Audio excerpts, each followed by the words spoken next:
At the Temple of Matrimonial Fate, I found a fortune slip on the ground. Since obtaining these slips is no easy feat, I decided to wait for its owner. My best friend called me an idiot for it. She said the person might have discarded it on purpose. To my surprise, the owner soon came looking for it, and he turned out to be Julian, the son of the wealthiest family in Jing City. We fell head over heels in no time. Julian was the complete package, devastatingly handsome, impeccable character, and from an incredibly wealthy family. My best friend grew jealous that I'd landed a rich man and was living the high life, so she falsely accused me of stealing the lottery ticket. When I called her for help, she even spread vicious rumors to Julian, which led to me being brutally beaten to death by his intensely possessive nature. In this life, she was quick to snatch up that lottery ticket herself, finally getting the perfect match she'd always dreamed of. Bong.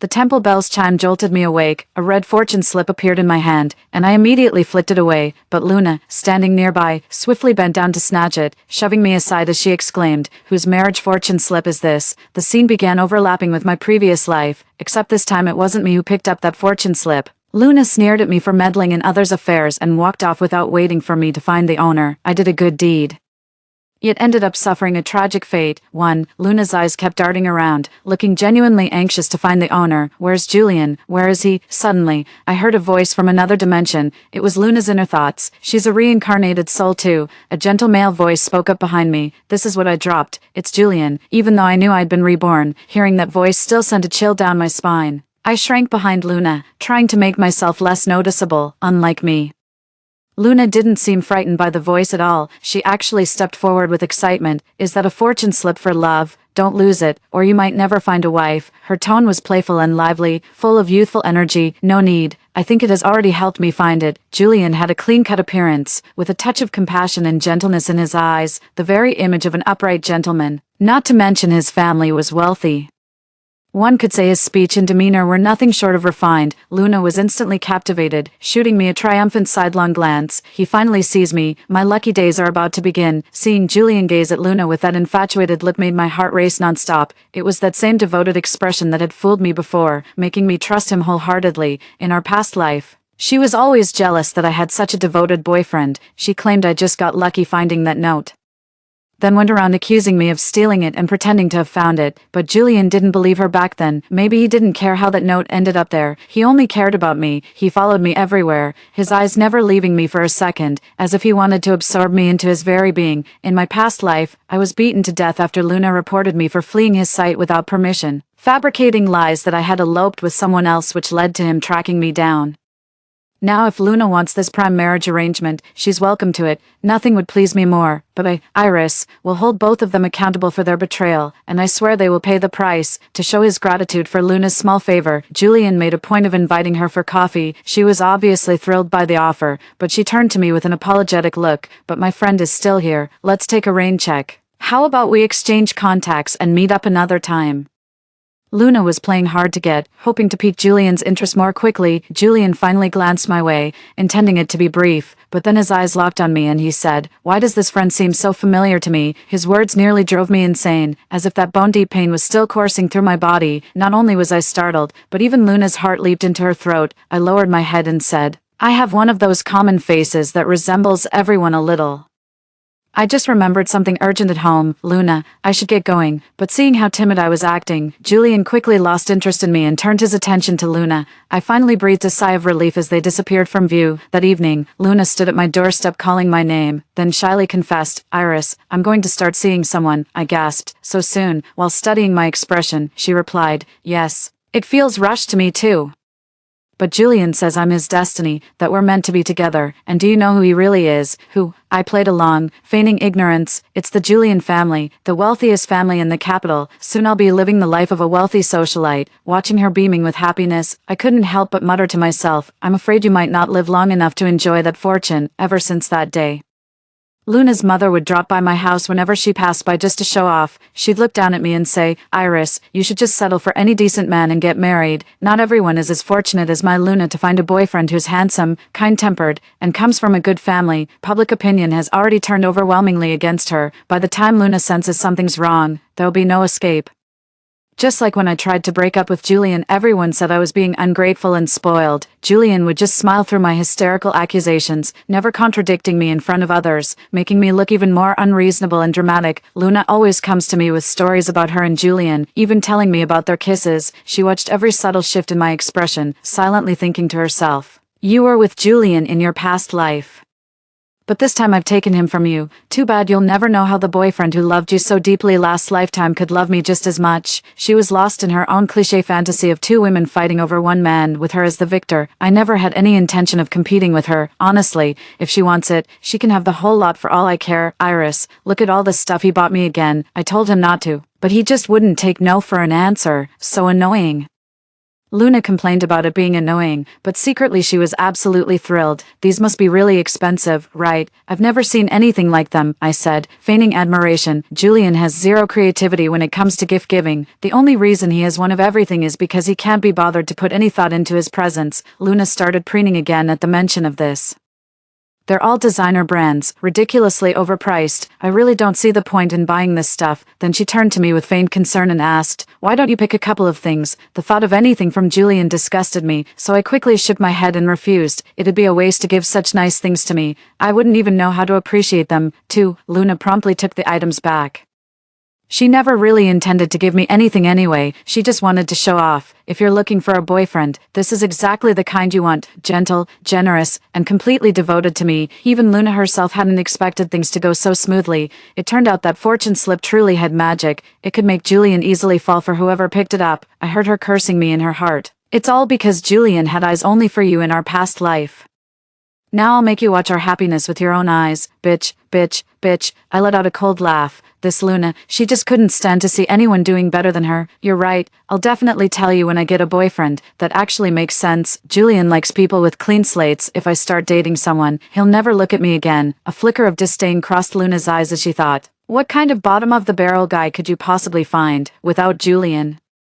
"You're nothing." The next day, I went to see Luna and told her I was seeing someone. There's Jasper, who's always flown under the radar in his past life, utterly ordinary and unremarkable, yet there's a vibrant spark of life in him. Luna burst out laughing at the sight. "Iris, just because you're jealous seeing me in a relationship doesn't mean you should jump into one with the first guy you meet. He's just some dead-end worker. How much could he possibly earn breaking his back every month?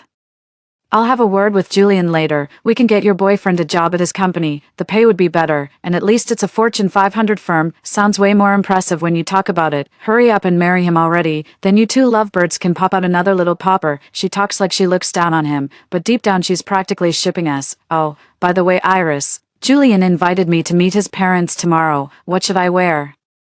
Luna's attention quickly shifted back to Julian, her eyes sparkling with the thrill of happiness being within reach. They met each other's parents after knowing each other for just 5 days. These days, Julian has been picking her up in luxury cars every day. Each time she comes back, she's loaded with designer bags and packages, living the high life. Luna's mom started coming over to my place even more often, and her smug, boastful attitude was just laughable. "Iris, you have no idea how much his mom adores me." Luna extended her hands, revealing a fine emerald bracelet adorning her wrist. "They even said I was the daughter-in-law chosen for them by the matchmaker god, that it was fate itself. They were so eager they'd have had Julian marry me the very next day." She grinned from ear to ear. The same scenario played out in my previous life, but being more cautious. I felt things were moving too fast and didn't agree to it, so I asked curiously, "Are Julian's parents at home?" "Yes, and his father is nothing like his stern TV persona, unbelievably kind. See this bracelet, it's premium jade, worth at least several $100,000. I glanced sideways at the bracelet. If genuine, it could easily be worth close to 10 million. In my previous life, I never met Julian's parents. They must have known about their son's mental health issues. Why else would an elite family of such status invite a girl he'd known for merely 5 days into their home and gift such expensive jewelry? Once I marry him, the first thing I'll do is replace that housekeeper of his. She's old, clueless, and has the nerve to boss me around. Who does she think she is? She's been here so long she started believing she owns the place. She's just a glorified maid. I'll make sure she learns her place and understands the gap between our social standings." Luna lifted her chin, her eyes filled with contempt. I watched coldly from the sidelines. She truly had no idea. In wealthy households, you can't just casually replace a long-serving housekeeper. The longer they've been with the family, the more invaluable their status becomes. I'm quite happy with everything about his place except the decor. It's a bit dated. All that solid wood everywhere, so old-fashioned, but Julian says we won't be living there after we're married. He's got a huge penthouse downtown that we'll decorate entirely to my taste. Luna chattered on beside me about her future plans, already acting as if she'd married into the family. I just stared at her handbag without saying a word. There's no way Julian would let his prey wander around unsupervised. I know his possessive nature better than anyone. He could have hidden surveillance devices on Luna's purse, her shoes, even that pigeon egg-sized diamond necklace he gave her. Once he sets his sights on you, there's no escape, unless you're dead, but she would never be allowed to marry into the Julian family. In my past life, I overheard Julian talking to his parents on the phone while I was trying to run away, so all these years, the reason he hadn't married me wasn't about timing. It was because if I died after the wedding, it would be considered bad luck. Plus, it would unnecessarily tarnish the Julian family heir's record with the stigma of widowhood. They simply didn't see the point. Well, they're loaded anyway. Julian can date whoever she wants. If she dies, it's just her own bad luck. Some people aren't meant to enjoy the good life. Luna saw me staying quiet and silently scoffed at my foolishness, thinking I was just green with envy. I just smiled without saying a word. Oh, come on, you should go.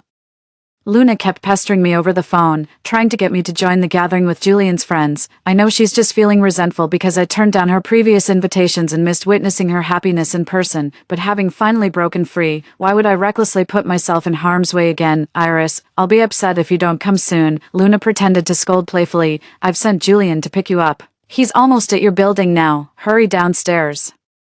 I shot up from the bed and leaned over the windowsill to look down. Sure enough, a black Passat was approaching. I couldn't help but snap. Luna, what are you doing? Julian is your boyfriend, and I already have a boyfriend. Luna on the other end was unfazed. Oh please, he'd do anything I say, whether it's picking you up or fetching Neza himself. He's that obedient. 3. Suddenly, Luna's voice took on a strange tone, and soft panting sounds drifted through the phone. In an instant, she hung up the phone right in the middle of my protests. I was stunned. How could she have the nerve? If I'm not mistaken, she's probably at Julian's frat party right now, surrounded by his friends, and yet she's openly fooling around with someone else. She's practically digging her own grave. To avoid making a strong impression on Julian, I just threw on a denim jacket and went downstairs without a stitch of makeup. He was the only one in the car, but I still got in the back seat. He glanced at me in the rearview mirror and said hello. But I just gave a non-committal hum and started scrolling through my phone, treating him like any other driver, but my hands were trembling slightly, and even from the backseat, I could smell the distinct metallic tang of blood. Just as I expected, we spent the first half of the journey in silence. Just when I thought we'd make it to the destination quietly, Julian spoke up. Miss Iris, I don't know why, but from the very first moment I saw you, I felt an overwhelming sense of familiarity. As if I've met you somewhere before. Hearing this, I looked up in surprise. Just as his eyes met mine in the rearview mirror, a cold sweat instantly broke out on my forehead. I've never met you before, I said, forcing calm into my voice. Maybe I seem familiar because I'm friends with Luna. His expression in the rearview mirror softened slightly at the mention of Luna's name. Maybe so. Then the WeChat message I'd sent Jasper finally paid off. He called me. We talked all the way until we reached our destination, and I only hung up reluctantly when we arrived. Julian didn't get another chance to make small talk with me after that. It was an extravagantly decorated KTV, likely owned by one of those rich second-generation heirs. They booked a massive private room with dazzling, almost blinding lights. Luna was tipsy, slumped in a corner of the couch with no one around her. Her clothes were slightly disheveled, and she carried a cloyingly sweet scent. Seeing this, Julian approached her, gently caressed her face, and called her name. It took Luna a moment to respond, gazing at Julian with a dazed expression before leaning in for a kiss. Luna's hands grew restless, wandering downward toward Julian without any regard for the others present. Julian's expression darkened as he shoved Luna aside and stood up to evade her advances. He turned to me and said, Miss Iris, Luna has had too much to drink. Could you please take her to her room?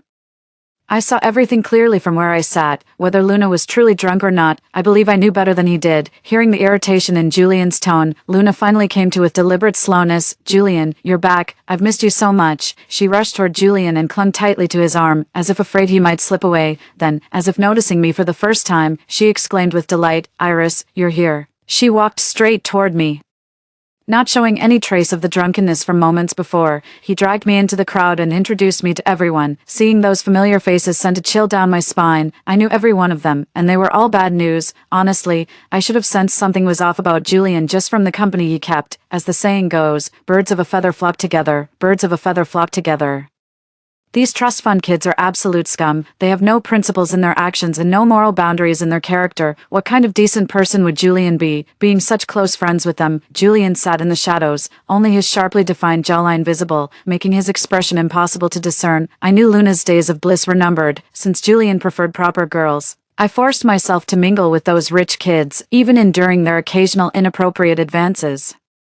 Seeing how well I was getting along with them, Luna lifted her chin and snapped, "You refused to come out before, but look at you now, having the time of your life. Honestly, just dump that deadbeat boyfriend of yours. Any guy here would be an upgrade." She spoke without thinking. Her tactless remark not only embarrassed me publicly but also made the wealthy guys, compared to some deadbeat, look cheap. What's worse? She made it sound like she brought me here to snag some naive rich guy as a boyfriend. The cheerful atmosphere instantly turned dead silent as everyone stared at Luna, startled by the sudden tension. Luna realized her blunder and quickly tried to backtrack. "Hey, if I didn't feel sorry for your complete lack of worldliness and always kept you in mind wherever I go, why would I even bring you here?" Her excuses only dug her deeper. Those trust fund kids were no fools. Yet no one stepped in to save her. They just watched her stumble through increasingly awkward explanations. This was clearly meant to embarrass her. Flustered, Luna grabbed the arm of the man who was obviously involved. "Cole, what do you say?" Cole, the trust fund kid, just smiled without saying a word. Julian rose from the corner and put his arm around Luna's shoulders. "You all enjoy yourselves. This round's on me." When everyone saw Julian stepping in to smooth things over, clearly backing Luna up, they started chatting and laughing again, acting as if that little incident had never happened. I could hear Luna cursing me out in her mind. Damn it, if it weren't for that bitch Iris, I wouldn't have made such a fool of myself. I couldn't care less. Go ahead and curse all you want. You won't have many chances left to curse me anyway, and it's not like I'm losing anything. Luna had invited me to see how effortlessly she navigated Julian's social circle and to envy her lavish, extravagant lifestyle. Little did she expect I'd witness her complete and utter humiliation. After returning, Luna kept a lower profile and stopped telling me how well she was getting along with Julian's friends. Julian treated her just as before, if not better. Luxury jewelry kept arriving at her house daily, making Luna's mother beam with joy. All the neighbors envied her family for landing such an ideal son-in-law. Some even asked Luna to introduce them to wealthy heirs as well. Luna's mother lifted her chin proudly. "What do you all know? My daughter and her fiancé didn't just meet by chance. It was the red thread of fate tied by the matchmaking god, destined to be together. Our Luna is their family's lucky star. Why else would they be so eager to have her?" But I'm still hesitating about whether to let my daughter marry into their family. She was really laying in on thick, but everyone could see how attentive Julian was to her every day, so they naturally played along with flattering remarks. For Julian takes Luna on international trips every other day, each time disappearing for a week. The longest they've been gone is a whole month, and her mother never even batted an eye. Luna complained the hot weather was getting her down, and Julian couldn't stand seeing her upset, so he took her on a getaway to clear her head. Julian is about to make his move. I kept up with my daily work routine, occasionally catching up with Jasper over the phone. Jasper is a good man with a down-to-earth personality and a solid work ethic. He doesn't smoke or drink, though he does love playing video games, but he's very sensible and never spends money on in-game purchases. Life is following its usual routine, and I really enjoy this peaceful existence, but I can't let my guard down just yet. There are still things I need to finish.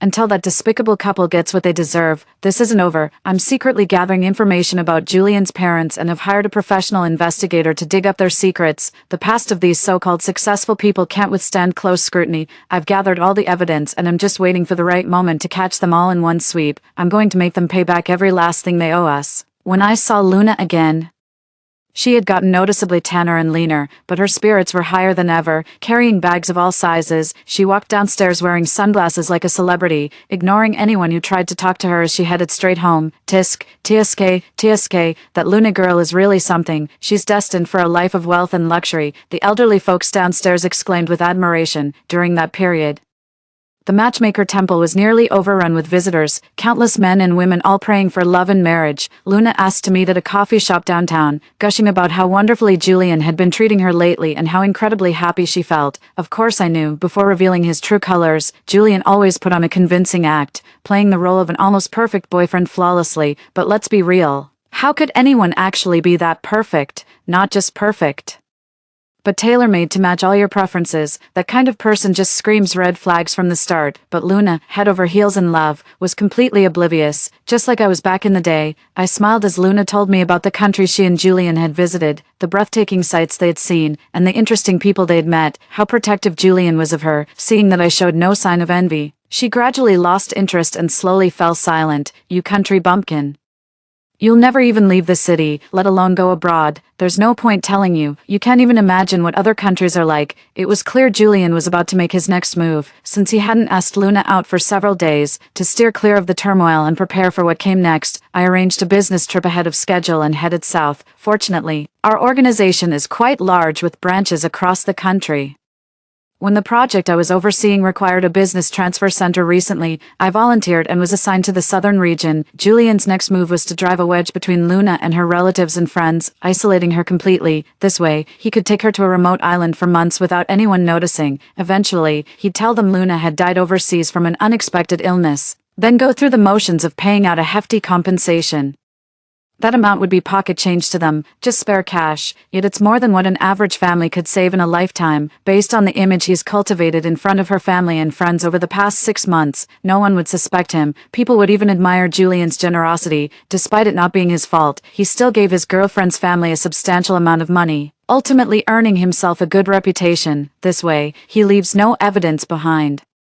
Even if he were to kill someone, there would be no stain on his record. In my previous life, my relationship with Luna had essentially fallen apart. No matter what I said to her, she always thought I was showing off, so I eventually stopped keeping in touch with her. That's why Julian didn't include Luna in his plans at this stage. After I escaped from the island, she was the only one I could reach out to. Little did I know I'd end up losing my life because of her. Sure enough, within days Luna started blowing up my phone, calling and texting nonstop. She complained about her mom, vented about her dad, bragged about her snobby relatives, and even the neighbor's dog downstairs seemed to have it out for her, using work as an excuse. I'd only reply with "really" once every couple of days at first. Eventually it became one reply per week. No way.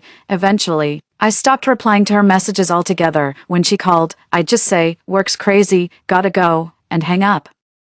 I never gave her a chance to speak her mind. Gradually, she stopped reaching out to me as well. Just as I expected, Julian's operation to eliminate everyone around Luna conveniently overlooked me. If I had been removed too, things would have gotten much trickier down the line. Then one day, I called my mom and asked how Luna was doing. Her dismissive tone came through the phone. She ran away from home. Took all the valuables with her too. Her mom was so furious she stood outside cursing, saying raising her was worse than raising a dog. When I ran away in my past life, my mom cursed me out the same way, though I wasn't as extreme as Luna. When did she leave? It's been a whole week. Why are you asking about that? I'm warning you, if you dare pull such a stunt, I'll break your legs. Only 1 week. It seems things are progressing much faster in this lifetime than they did for me originally.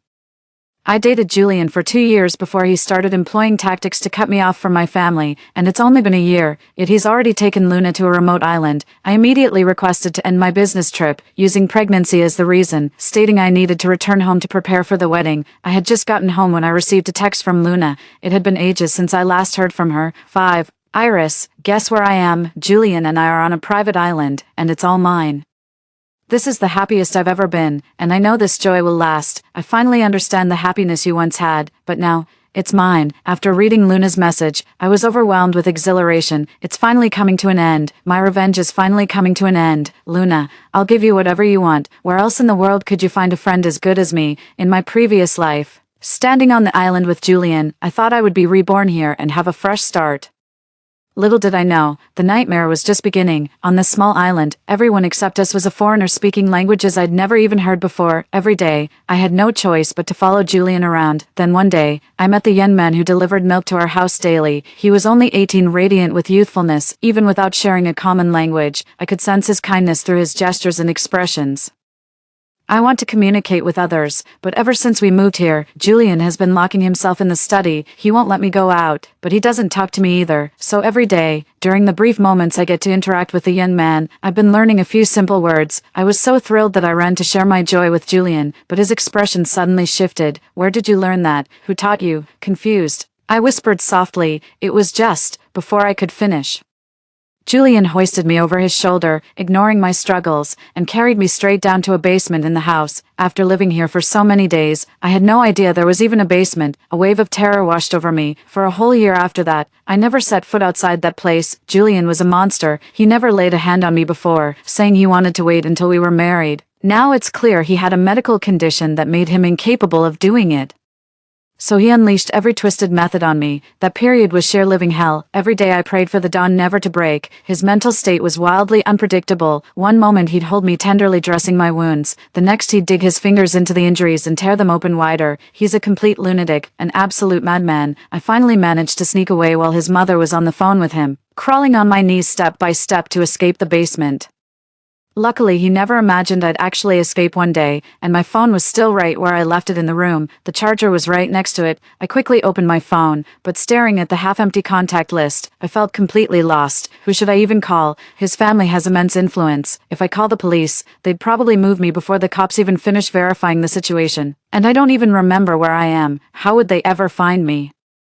A year of torment has successfully eroded my memory, making it steadily worse. It suddenly hit me. I had told Luna about this before coming. She'll definitely be able to find me. I squeezed under the desk and shakily dialed Luna's number. Luckily, she picked up right away. Luna, help me. Julian's going to kill me. I'm on that island I told you about before. Come save me. Please, I'm begging you. I can't hold on much longer. Luna was silent for a moment on the other end, then asked, "Are you still on that island now, right? I can't get away right now. I'm still trapped in that villa. Where exactly? Give me the specific location." That question sent a chill down my spine. Why would she need the exact address? It's not like I could just stay put waiting for her to show up. Just then, a gentle male voice spoke up from behind me. "Iris, what are you doing crouched down here?" My hair stood on end.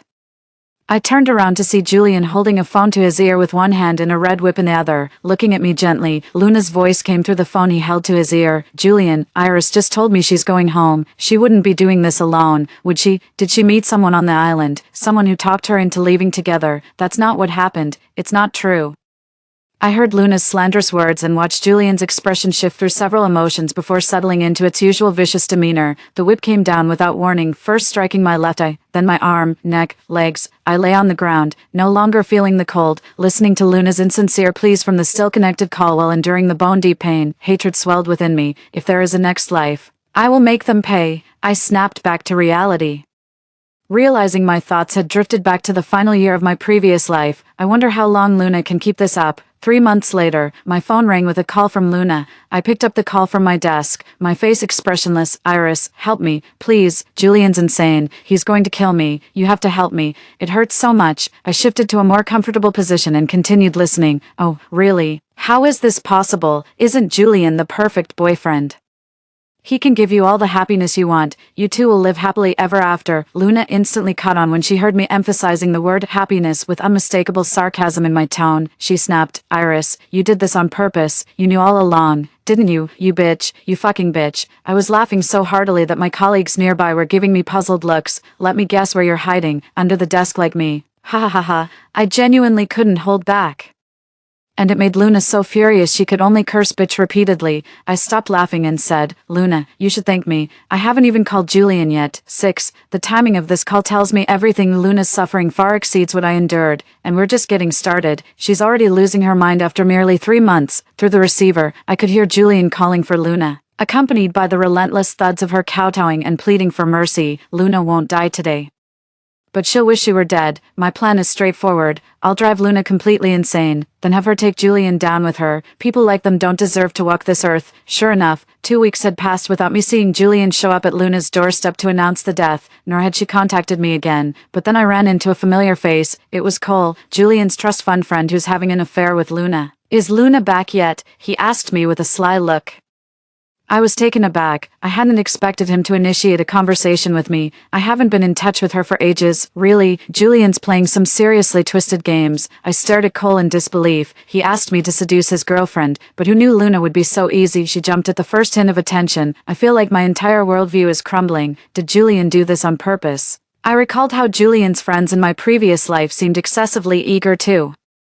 But I didn't think much of it at the time, I just treated them as my own friends. Only that milk delivery boy on the island was someone I met independently of Julian. Could he be? A chill ran down my spine. Julian is terrifying. Recalling the detective's findings, Julian has dissociative identity disorder along with OCD, manic episodes, and other conditions, practically a full house of psychological issues. Now I understand why he did it.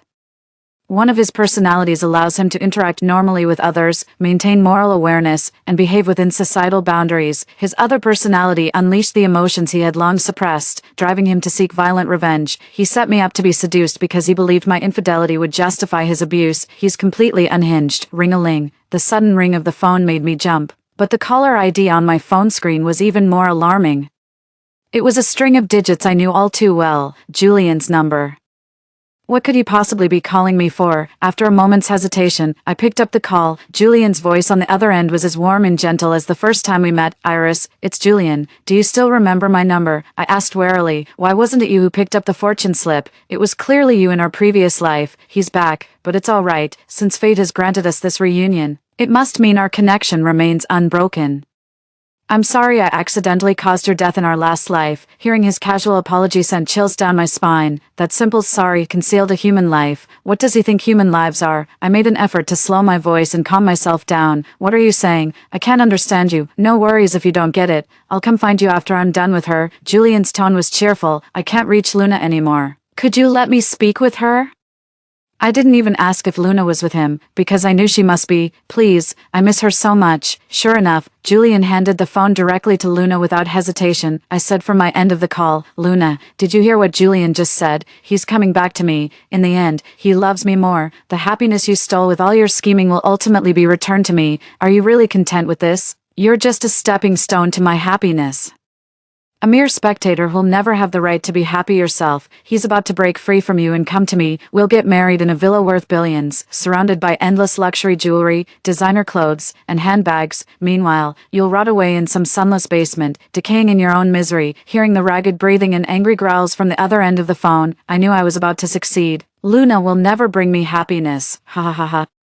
Julian suddenly took the phone and said cheerfully, Iris, wait for me to come find you. What would you like? His words were cut off abruptly, followed by the sound of a phone hitting the floor and a heavy thud. I could already picture it. Luna seizing the moment Julian turned his back to take my call, grabbing the blade within reach without hesitation and plunging it into his chest. Julian never saw it coming. The very weapon meant to send her to her grave ended up being turned on him.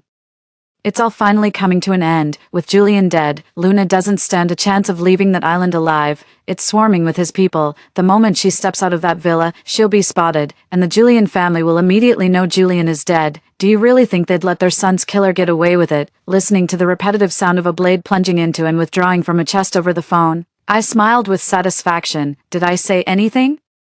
I was just daydreaming about the happy future Julian and I could have together. 3 days later, I reported my friend missing on an island. When the local police went to investigate, they were shocked by what they found on the isolated island, and it made the news that same day. Inside, they discovered the body of a woman covered in countless wounds. There was barely a spot on her that was untouched. 7, however, based on the amount of blood at the scene. It was clear there should have been another body. After a search, they found a male finger in the corner. The lack of physiological reaction at the severed end suggested it had been cut off after death. They also unearthed dozens of skeletal remains buried beneath the villa's backyard, all of which were identified as female victims. The scandal erupted when they released Luna's pre-death photographs. Julian's family didn't even dare to announce their own son's death publicly, despite having his severed finger as evidence, since his body had already been secretly retrieved by them. Frankly, I found their predicament pathetic, too cowardly to hold a proper funeral for their deceased son, so I leaked all the evidence gathered by the detective. Within hours, Julian's company was swarmed by grieving relatives demanding answers. They ultimately ended up behind bars. The wealthiest man in the capital has fallen from grace. Want some ice cream? Jasper isn't particularly wealthy or accomplished. He's a bit immature and has numerous flaws really. His looks are the only decent thing he's got going for him. Yet somehow, I feel completely content. Now this is what a normal relationship looks like. Story 2. The brat insisted on feeding spicy strips to the tiger. When I stepped in to stop him, his parents scolded me for meddling. They even picked up the fallen snack and tried to shove it into my mouth. If tigers can't eat spicy strips, then you eat it to show my son. When the little rascal got his head stuck in the tiger cage, his parents finally panicked, and I'm the tiger keeper. The only key that can save him is in my hand. It's feeding time at the zoo. I carried the heavy food bucket towards the tiger's cage, gripping the meter-long tongs. I carefully placed the pieces of beef into the enclosure, one by one. The tiger immediately pounced on the food, its sharp teeth tearing into the crimson chunks of meat. Seeing it devour its meal with such relish, I picked up the empty bucket and turned to leave. Wham! An unopened pack of Lachio hit me square in the face. A chubby little boy, fair-skinned and round, was excitedly shouting, Mommy, I want to feed the big tiger too. I want to have a Lachio eating contest with the big tiger, see who can eat more and faster, besides feeding. I'm also responsible for maintaining order in this area. Bending down to pick up the spicy stick, I crouched to meet his gaze. Sweetie, the big tiger can only eat the meat prepared by the keeper. You mustn't feed it anything else. If it eats packaged snacks, its tummy will hurt really bad. In serious cases, it might even need surgery. I tried to keep my tone gentle, but it still managed to provoke the woman in the red dress nearby. She snatched the spicy strip from my hand and shot me a fierce glare. Where the hell did you come from? Who gave you the right to discipline my kid? Nothing makes you want to laugh more than being utterly speechless. I politely smiled, about to say I was a tiger keeper. To my surprise, the woman in red completely lost it. What's so funny? You think I'm ridiculous? What's the big deal about feeding them some spicy sticks? Everyone's tossed snacks to animals as kids. Stop acting all high and mighty like some clueless foreigner. She shoved me hard, and I lost my balance, falling backward as a sharp pain shot through my tailbone. Serves you right for meddling. She laughed while tearing open the snack bag. Go ahead, sweetie, feed them as much as you want. Mommy will take pictures. By the time I got up clutching my sore backside, the chubby kid was already tossing spicy strips into the cage. My arms were probably too short, or I wasn't close enough, because most of the spicy strips ended up on the ground. The albino Bengal tiger in the cage has a beautiful name, Snow. Snow is the park's prized possession, brought in by the boss at great expense. I can't afford for even a single hair on her to be out of place. I quickly grabbed the chubby kid's arm and loudly warned him, Madam, please control your child. Feeding the animals is prohibited here. The spicy strip fell to the ground, and the chubby kid's face flushed with rage before he suddenly tried to bite. His teeth left deep marks on my hand. As I jerked it back, the little fatty staggered and nearly fell. The woman in red completely lost it. She lunged at me like a madwoman, her bedazzled acrylic nails clawing wildly at my face. You little bitch. How dare you lay a finger on my son? I'll rip that filthy mouth of yours apart. As I raised my arms to push her away, the chubby kid suddenly grabbed iron pliers from the bucket. Evil woman, don't you dare hurt my mom. I reached for the pliers, but the woman in the red dress seized my ponytail and yanked it downward with all her might. The pain made me arch my back, terrified she might rip my entire scalp off. The woman gloated with vicious delight. Such a clever boy. Come on, raise those pliers higher, aim for her damn head. Suddenly lowering her voice to a sickeningly sweet tone, she cooed, It's fine to kill her, sweetie, children can't be charged with murder.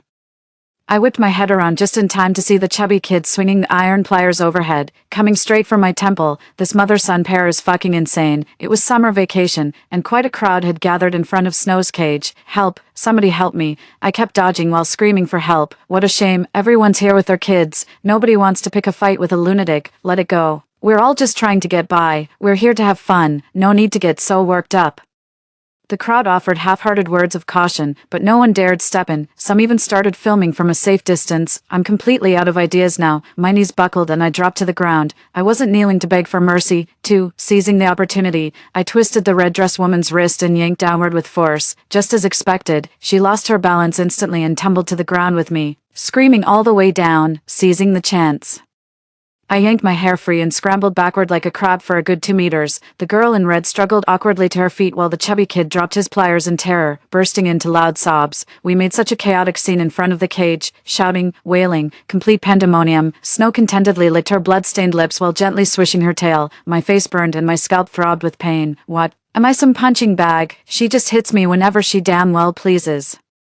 I pulled out my phone to call the cops. I hadn't fought back the entire time, just to make sure she'd get arrested. Hello, I've been assaulted at Tadao Zoo. Could you send someone over? I'm not a tourist. I'm a zookeeper. The operator was still asking for details. Suddenly, a tattooed arm roughly snatched the phone and shoved me to the ground. Honey, what took you so long? One more second and they would have beaten me and the baby to death. The woman in red sobbed pitifully.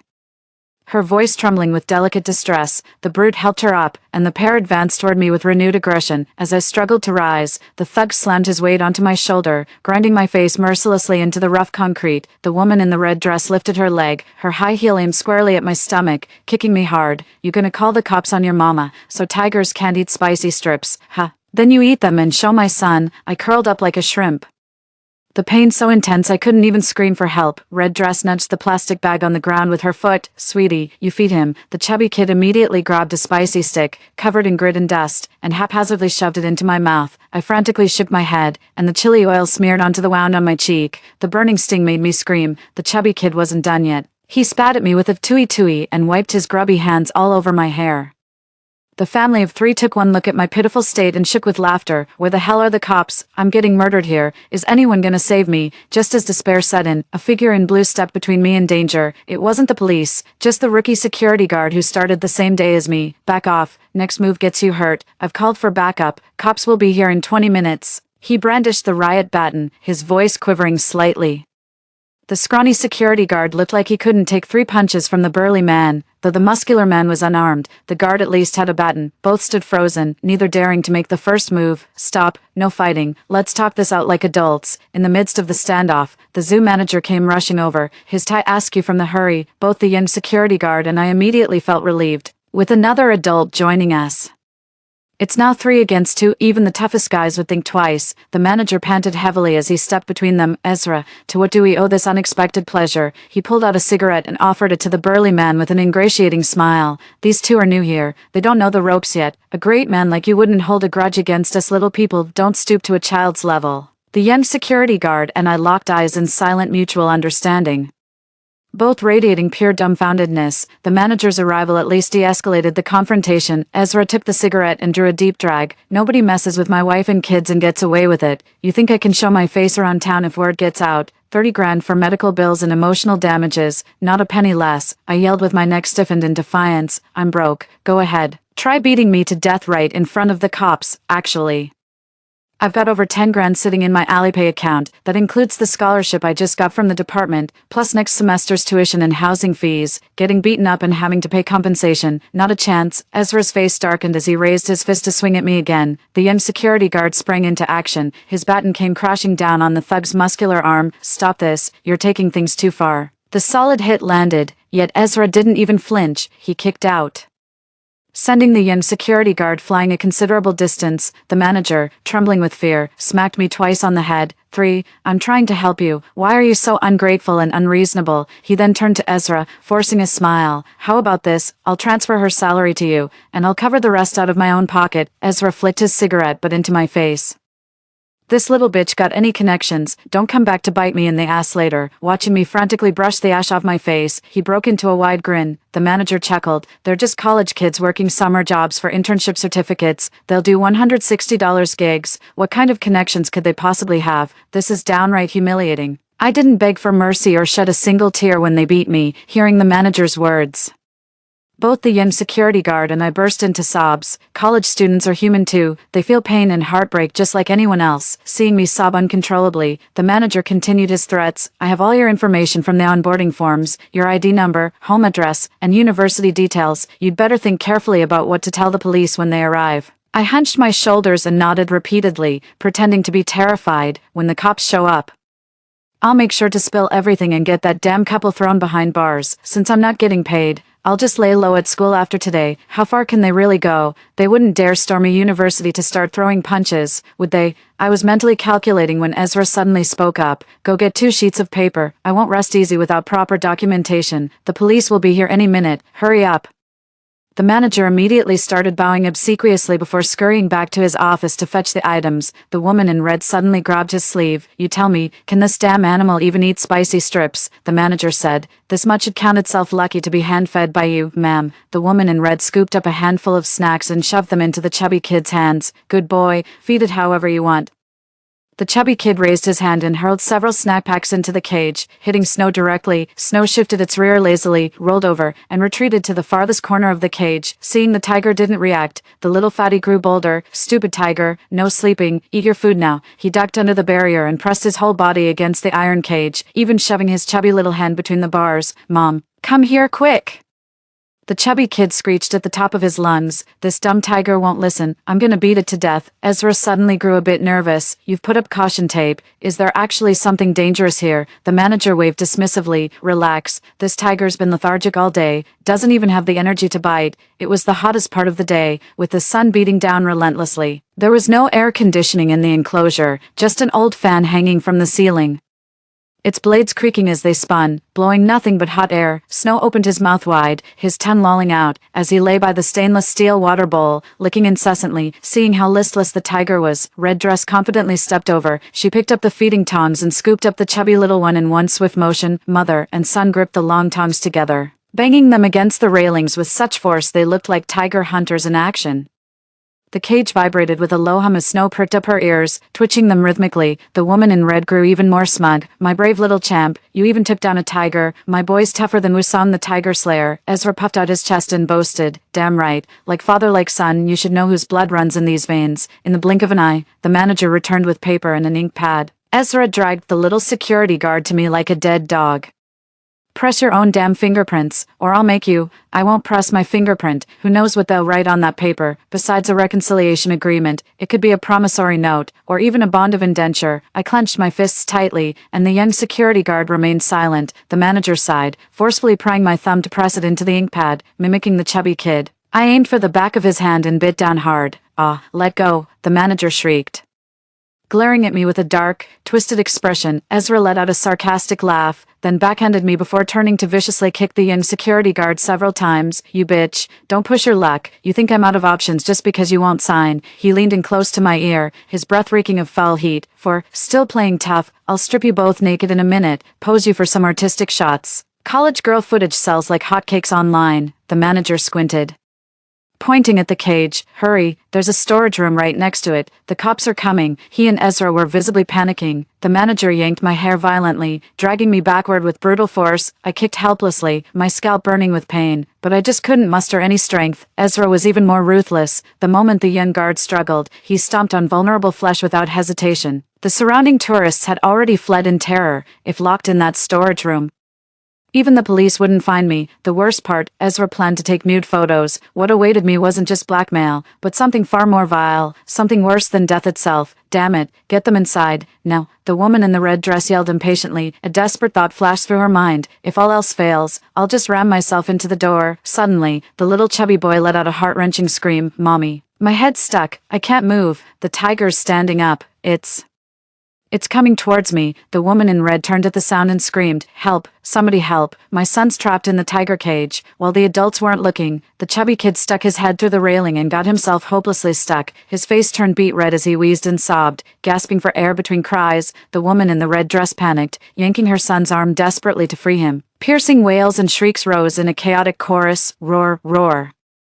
Snow paced restlessly, letting out deep, agitated growls. Ezra lunged forward and slapped his wife across the face without hesitation. "Stop your nonsense. Are you trying to get our son killed? Damn it, everyone, quiet down, no crying." The woman in the red dress had a swollen face from the slaps. She bit her lip and clamped her hand over her son's mouth, not daring to let go. A horizontal bar was fixed across the middle of the vertical railings. The chubby little boy, held in her arms, was perfectly wedged in the upper section, just a bit lower, and that slender neck would get caught by the crossbar, practically a hanging noose. These alloy cages can only be cut through with hydraulic shears, though there's still a small door on the front of the iron cage. A hefty padlock hangs on the door. Ezra glanced down and grabbed the manager by the collar.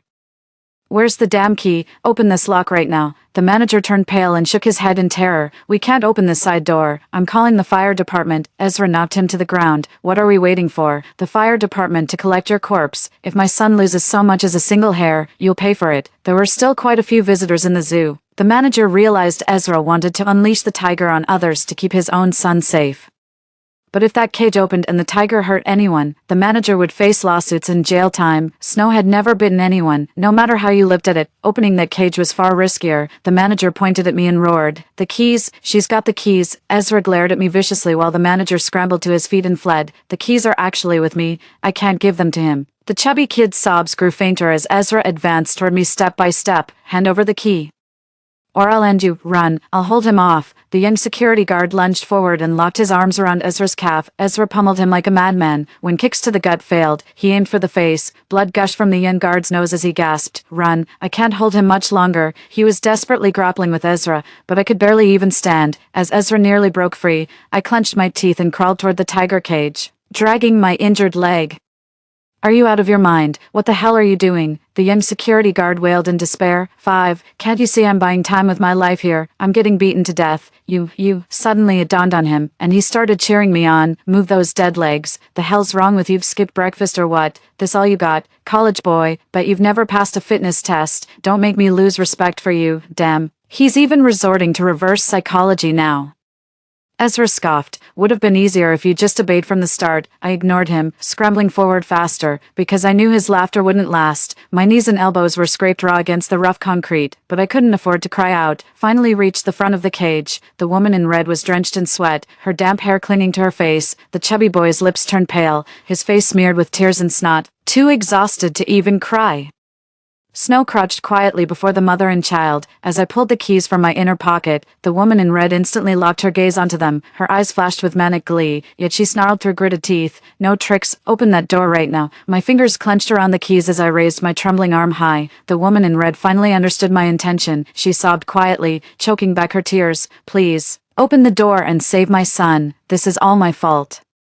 I shouldn't have fed him those spicy snacks, let alone hit anyone. My son's still so young. He doesn't understand anything. She began slapping her own face with frightening intensity, her cheeks swelling to a shiny glow. I said, "You're not sorry for what you did. You're just scared your son's dying." I hurled the keys violently into the tiger's cage. The metal key clinked sharply as it hit the floor. Snow tilted her head and casually plopped down right on top of the key. Damn it.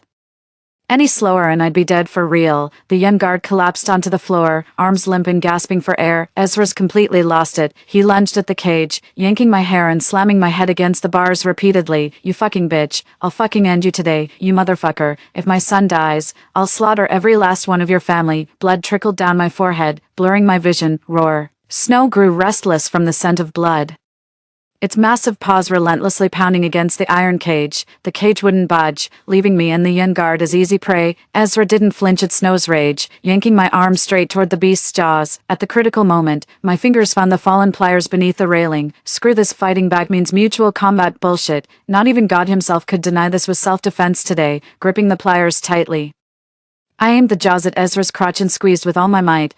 Ezra let out a gut-wrenching scream and finally let go. He curled up on the ground, writhing in pain, clutching his groin as blood slowly began to seep through his pants. I grabbed the pliers and jabbed wildly at his vulnerable spots again. You bitch, don't you dare hit my husband, the woman in the red dress screamed hoarsely, but had to drag the chubby kid along, no matter how furious she was. She could only watch helplessly. Snow crouched low, her tiger tail raised high, adopting an offensive stance. Seizing the moment while Ezra was groaning on the ground, I used the iron pliers as a makeshift crutch and finally managed to stand up. My mind started racing. Rows of iron cages surrounded me. Where could I possibly hide now? Wait, there's one spot that's open air. I hopped away toward Monkey Hill in panic. 6, run. That bastard's trying to feed us to the tigers. A glance back showed the young guard dragging his injured leg toward the warehouse. I let out a shrill scream of desperation. Are you out of your mind? You don't even have the warehouse key. This is suicide. We were dancing on the edge of death, barely surviving those excruciating minutes. Just hold on a little longer. We'll be completely safe once the police arrive. I can't for the life of me understand why he's crawling over there. But Ezra was already on his feet. He immediately headed for the closer security guard, his tattooed arms, thick as tree trunks, locked around the guard's slender waist. Just as he was about to exert force, some invisible power halted his movement. The young security guard actually handcuffed himself to the warehouse's circular door bolt. There was no time to ponder the legality of a security guard having handcuffs anyway. A college student's mind just works fast. I was about to applaud and cheer for him. But Ezra didn't hesitate for a second and came back towards me. By then, I was already standing at the edge of Monkey Mountain. Looking down, I realized the circular wall of Monkey Mountain was at least 5 meters high. That's like jumping off a second-story balcony. You'd be lucky to survive, let alone walk away without serious injuries. Ezra's face was ashen, like a corpse, as he grimaced, clutched his backside, and lunged forward. Steeling myself, I closed my eyes and took the leap. Splash. Instead of hitting the hard ground, I plunged into water. To prevent the monkeys from escaping, they had dug a moat on Monkey Mountain. A few small monkeys were playing in a boat on the water when they saw me fall from the sky. They shrieked in terror and scattered. Ezra clung to the wall, screaming in utter despair. God damn it. Fuck you. Fucking, you bitch. Get your ass up here if you dare. Ha ha ha, asterisk kick asterisk. I choked on filthy water between fits of laughter, flailing wildly before scrambling ashore and hauling myself up Monkey Hill with my claws, snatching a banana. I peeled it while taunting upwards. Come down if you dare. Jump already, chicken. You call yourself Ezra, more like Limp Dick. I'm the one and only tigress around here. Ezra was so furious that veins bulged on his forehead as he threw shadow punches in the air. I knew he wouldn't dare to jump. The Monkey Mountain's too high, easy to jump down, but dragging a full-grown adult back up would be nearly impossible. Honey, hurry, the tiger's going to eat someone. Ezra shot me a furious glare before turning tail and fleeing with visible reluctance. Snow was frantically tearing at the mother and child's clothes through the bars, her sharp fangs clanging against the cage with metallic thuds. Ezra yelled out, "Run for your life, darling. Hand me our boy, I'll carry him." The woman in the red dress wept uncontrollably, her hands trembling as she handed their chubby baby to her husband. Just as she turned to flee, Ezra suddenly kicked her square in the back, sending her sprawling face first onto the ground. Ezra bent down and hoisted the child onto his shoulder. With both hands now free, he decisively grabbed his wife's ankles, deaf to the red-dressed woman's screams and struggles. He ruthlessly dragged her by the leg toward the cage with murderous determination. Snow's jaws gaped at nearly a right angle when the offered thigh came within reach. Ezra had clearly underestimated the tiger's ferocity. There was no time to react. With a sickening crunch, Snow's fangs simultaneously pierced through Ezra's arm and the red-dressed woman's thigh. Piercing screams echoed through the compound. Snow effortlessly severed their limbs with her teeth. Blood sprayed violently, drenching the chubby boy's face and head. The chubby boy let out a faint gurgle before his eyes rolled back, completely passing out. Snow shook off the severed limb from its mouth, golden feline eyes fixed on the boy's bloodied head. Suddenly it extended its barbed tongue, licking the boy's cheek with rough strokes. The girl in red stared in disbelief at her severed leg. Adrenaline sharpened her awareness to crystal clarity, but blood loss quickly sent her back into unconsciousness. On the other side, Ezra desperately yanked with his remaining hand upon seeing the tiger licking his son's head. 7. Brute force works wonders. Finally, he managed to pull the chubby boy's stuck head free. The little head lolled limply on his shoulder, swaying weakly with Ezra's movements. "Ah, my son." Ezra clutched the chubby little boy, letting out a heart-wrenching wail. The police and paramedics arrived simultaneously. The Ezra family of 3 was quickly loaded onto stretchers. The officer gripped his pistol tightly, scanning the surroundings with vigilance. "Where's the tiger? Where did that escaped tiger go?" Fearing they might execute Snow on the spot, I frantically waved and shouted, "Hold your fire. The tiger's still caged." Seeing Snow behaving calmly inside, the officers quickly called for medics to carry both me and the young security guard away. Still uneasy, I flailed on the stretcher while pleading Snow's case. "Officer, the tiger's completely innocent." That lunatic of a man beat people senseless one moment, then shoved his wife's thighs straight into the tiger's jaws the next. The tiger was kind enough to give his son a face wash, and how does he repay it? By snapping the poor kid's neck clean in half. The young security guard and I spent over half a month hospitalized. Besides concussions, Ezra kicked our ribs clean through. Not an inch of our bodies escaped soft tissue damage.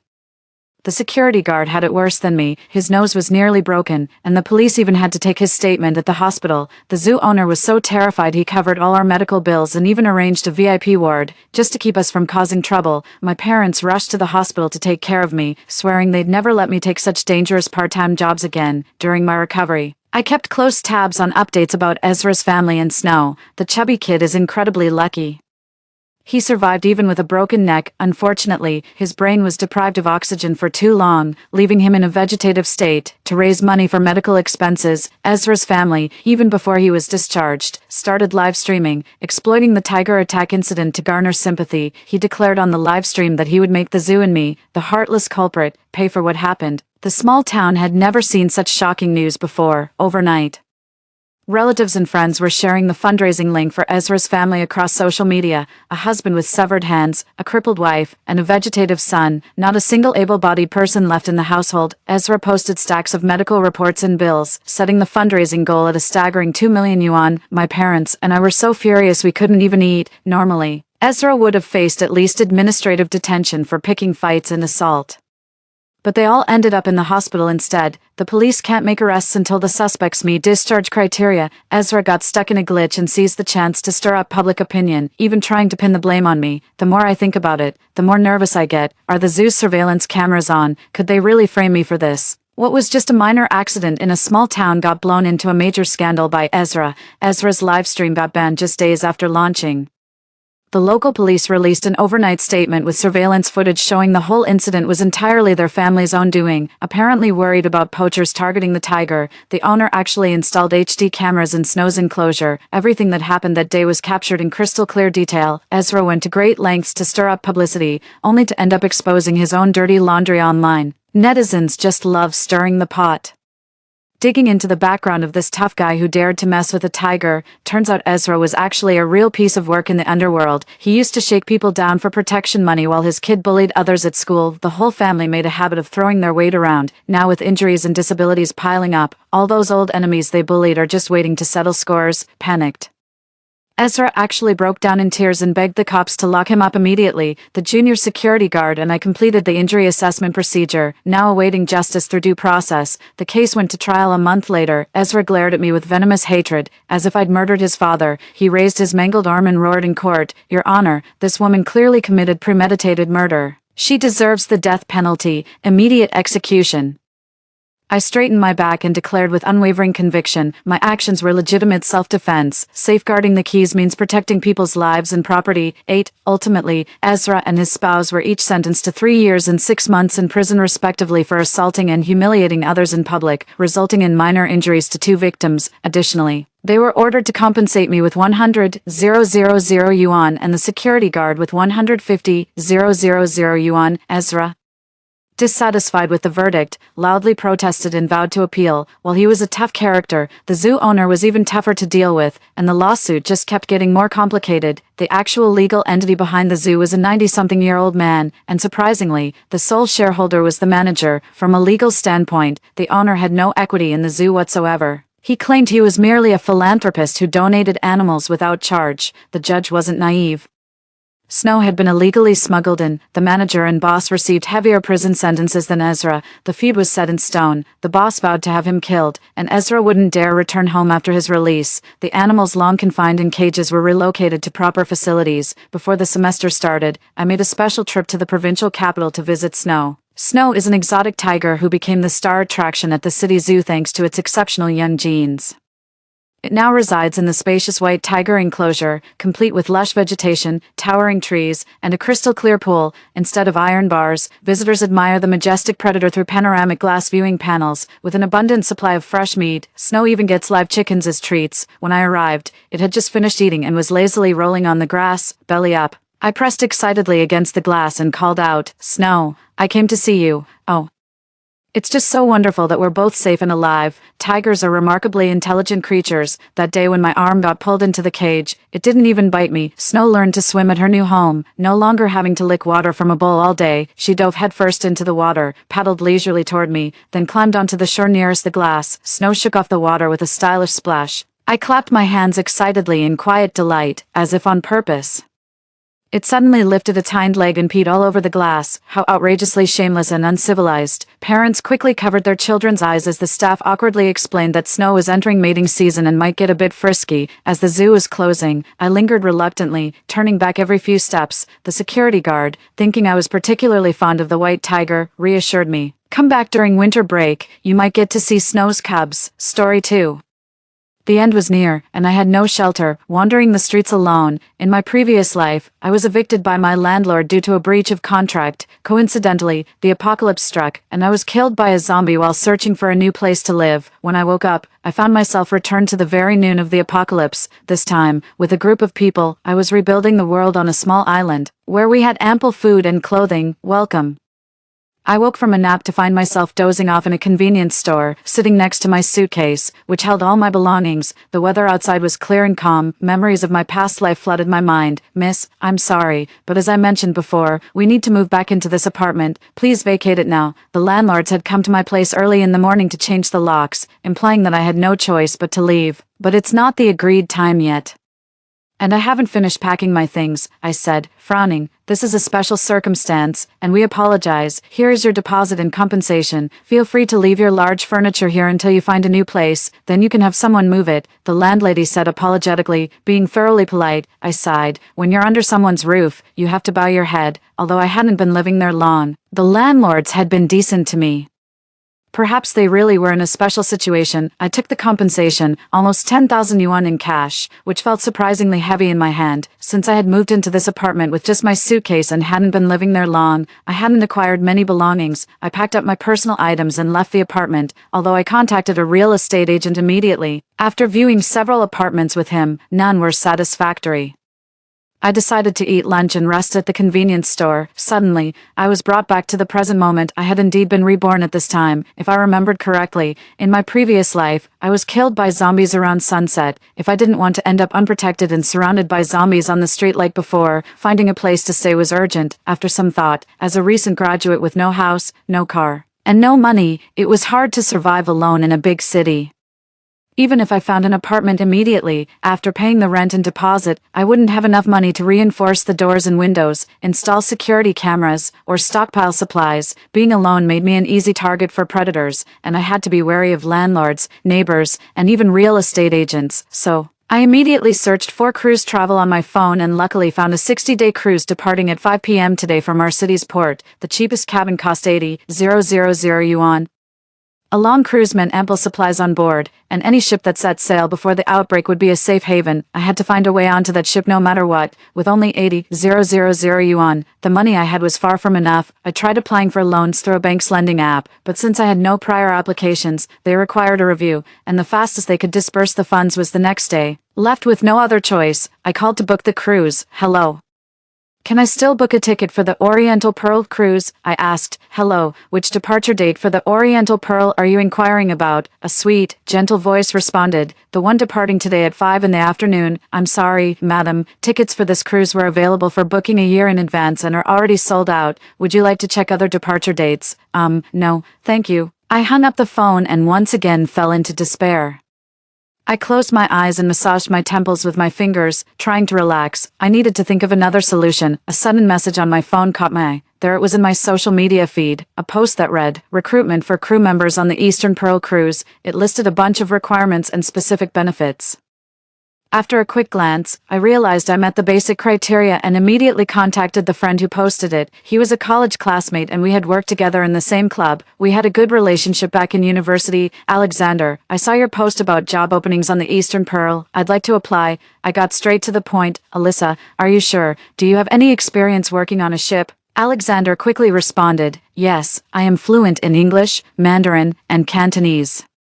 Skilled in making Chinese pastries and Western-style pastries, can play piano accompaniments, and am capable of various tasks like waiting tables, childcare, and cashiering. I'm up for anything that allows me to work on the Eastern Pearl today. I pitched myself eagerly. Alexander was initially puzzled since my major in university had nothing to do with hospitality, and he took a moment before replying. I spoke to the manager, and he agreed to bring you aboard, but as you lack experience, you'll be paid an intern's wage. Absolutely. I can start immediately. I replied eagerly. Okay, come to S-Port. We need to prepare for receiving guests. Actually, our staff was trained a few days ago, but I vouched for you and will guide you, he said. I felt lucky to have such a dependable friend. Our friendship hadn't faded over time. As I looked out the window at the ordinary streets, I made a resolve. I must ensure more people survive before departure. I had prepared for the worst-case scenario, thinking that if we were stranded, we must survive until rescue arrived. I wasn't sure what would be available on such a luxury cruise, but I knew security would be tight. Relying on my common sense, I bought items like a compass, solar panels, a water filter, flint, seeds, and some useful tools recommended by the store clerk. It didn't matter whether they would be needed. It was best to be prepared, having spent the 10,000 yuan in cash given by my landlord. I packed my suitcase and took a taxi to S-Port. Upon arrival, Alexander met me at a work passage and led me to the cruise ship, which stunned me with its opulence. The massive ship was docked, its deck as large as a plaza, with orderly portholes in a bustling crowd, resembling a skyscraper lying horizontally. Go through the security check here, and once on board, just follow me. Alexander helped me with my luggage and exchanged greetings with other crew members. I boarded smoothly and settled my luggage with Alexander in the crew quarters. The room was small but had bunk beds, a table, 2 chairs, basic furniture, and a small private bathroom, luxurious compared to college dorms. You got a single room, the other bed is unoccupied. Pretty good, right? Alexander patted my shoulder. I've got to go now. Settle in, change into your uniform.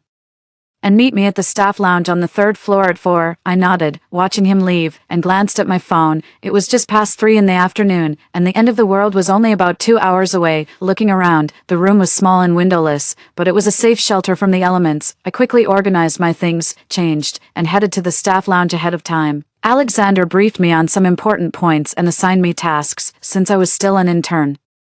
I was assigned some straightforward responsibilities, starting with replenishing food and drinks at tonight's dinner, followed by cleaning up after the event. At precisely 5:00 p.m., the Eastern Pearl set sail towards the open sea. As I gazed through the banquet hall's floor-to-ceiling windows at the shrinking landscape, a mix of confusion and apprehension filled my heart. Could we really escape the calamity on this ship, or might we encounter even worse events? As dinner time approached, guests started to arrive in small groups, all in high spirits and clearly enjoying their vacation, their conversations filled with laughter. However, around 5:30 p.m., people began checking their phones and discussing the news they received. While working, I couldn't use my phone, but I overheard snippets of conversations from guests. "Oh my, what's happening? Monsters suddenly appearing in the city center," exclaimed a lady as she watched a video on her phone. "Look, someone is live streaming it.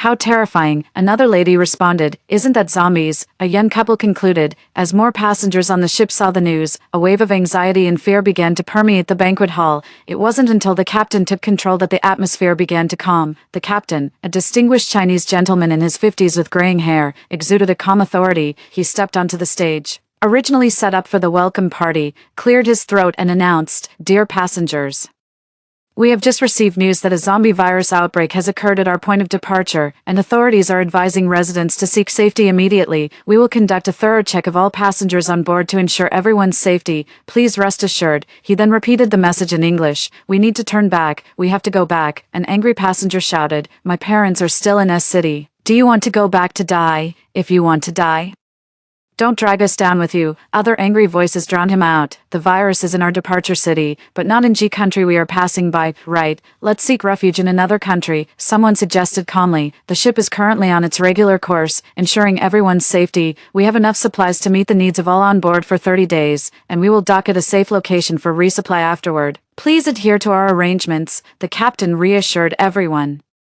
With the captain's assurances, the passengers temporarily calmed down. I busied myself finishing my duties and helped in screening the passengers, thankfully finding everyone to be normal. At around 2:00 a.m., when I finished my shift and returned to my small room, I finally had time to check my phone for news. #SCity outbreak of a new virus, spreading rapidly. Hashtag new virus cases appearing in cities B, K, G, W, and others. Hashtag state media advises, all residents avoid going out. Hashtag cause of new virus currently unknown. Hashtag no one knew why the virus could spread so rapidly across different regions in just a few hours. Many infected had turned into zombies, attacking the unsuspecting civilians, with those bitten quickly mutating into unconscious new virus carriers. I hadn't anticipated that the outbreak was just the first sign of the apocalypse, with subsequent extreme weather and various natural disasters nearly destroying the world. The next day, I went to the kitchen at 6:30 a.m. to help prepare breakfast and set up the dining area. Despite the strangely subdued atmosphere on the ship, it remained largely unaffected by the outside world. After a night of sailing, we were even further from land, surrounded by nothing but the sea. I asked around among the other staff members.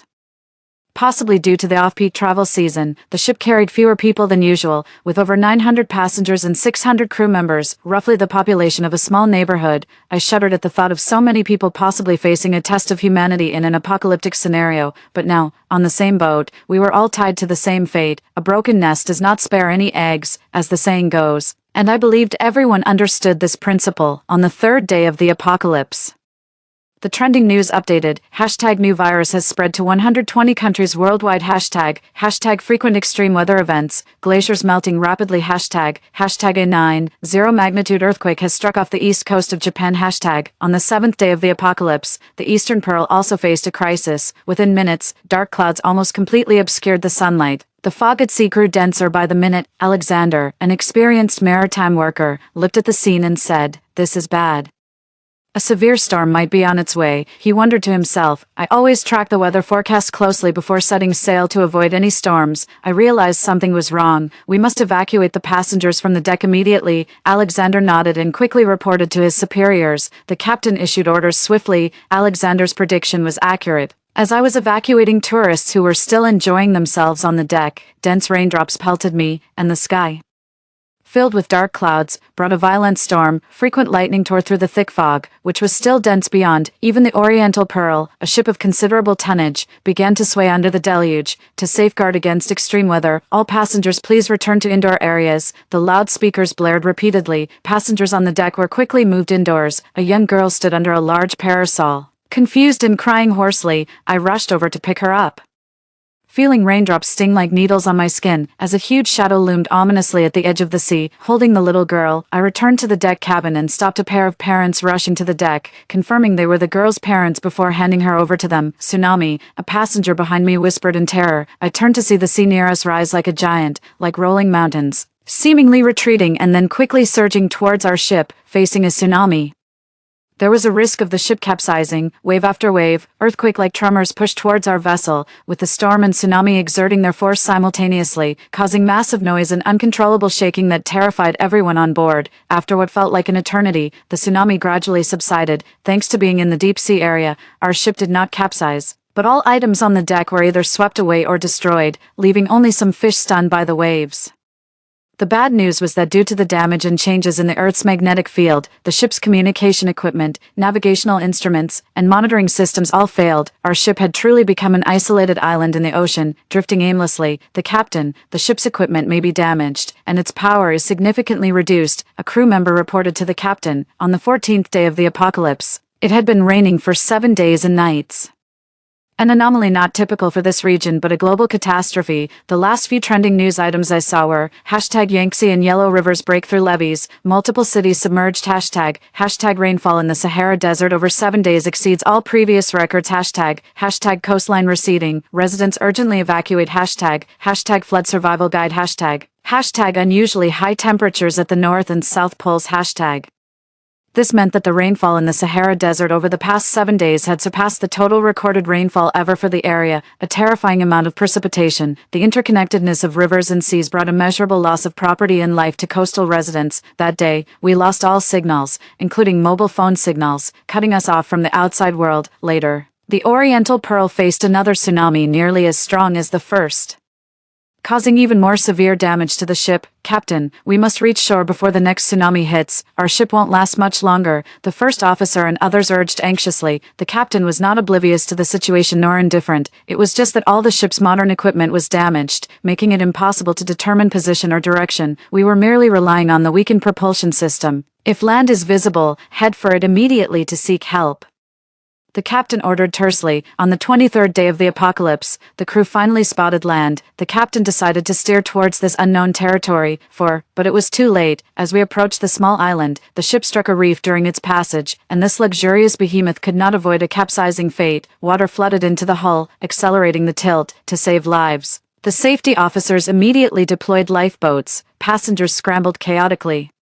Some were pushed into the boats while others were shoved out, falling into the deep sea. At that moment, there was no distinction between passengers and crew members. Everyone knew that staying on the ship meant certain death, while getting on a lifeboat offered a slim chance of survival. There was no time to think. I rushed back to my room to grab my survival kit bag, stuffing it with some compressed biscuits and a few bottles of drinking water, and then hurried to the deck. All the way, I searched for Alexander with my eyes, but the chaos on the ship made it impossible to find him. Where have you been? I've been looking everywhere for you. Alexander suddenly appeared, grabbing my arm. Come with me, he said with the same excitement in his voice as the day he first took me to the dormitory. You take this lifeboat. Before I could react, he pushed me onto a small lifeboat and released its securing ropes. There were already 6 people on board, an elderly couple, a trembling foreign girl, the ship's cleaner Beatrice, and the mother and daughter I had seen on the day of the storm. Alexander, come down quick, I shouted desperately at him. This boat has a capacity of 6 people. It's fine for a small child, but it's full now. I'll find another one, Alexander replied casually, not stopping his actions. No,